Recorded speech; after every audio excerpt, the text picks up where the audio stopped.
English premier লিগের footballer Hamza Chowdhury আসার আগেই বাংলাদেশ ফুটবলের বাজার মূল্য বাড়ছে। জাতীয় দলের পৃষ্ঠপোষকের দায়িত্ব নিয়েছে ইউনাইটেড কমার্শিয়াল ব্যাংক। ব্যাংকের প্রধান কার্যালয়ে দুই পক্ষের মধ্যে 5 বছরের জন্য সমঝোতা স্বাক্ষর হয়েছে। বাফুফের সভাপতি তাবিথ আউয়াল ইউসিবির সঙ্গে বাফুফের পথ চলাকে স্পন্সর নয়, পার্টনার হিসেবে দেখছেন। বাংলাদেশ জাতীয় ফুটবল দলের পেছনে বাফুফের বছরে কয়েক কোটি টাকা ব্যয় হয়। ইউসিবি জাতীয় দলের পৃষ্ঠপোষক হওয়ায় বাফুফের জন্য স্বস্তির হলেও টাকার অঙ্ক উল্লেখ করেননি বাফুফের সভাপতি। বাফুফের সঙ্গে ইউসিবি বিগত সময়েও কাজ করেছে। এবার 5 বছরের বড় চুক্তিতে যাচ্ছে ব্যাংকটি। ইউসিবি ব্যাংকের চেয়ারম্যান শরীফ জহির মনে করেন, বাংলাদেশে ফুটবল জনপ্রিয় হওয়ার সব উপাদানই আছে, এখনই বাংলাদেশের ফুটবলে সহায়তা করার উপযুক্ত সময়।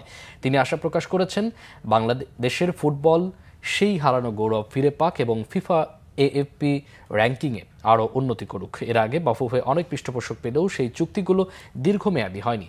বাফুফে সভাপতি আশাবাদী ইউসিবি লম্বা সময় দেশের ফুটবলের পাশে থাকবে।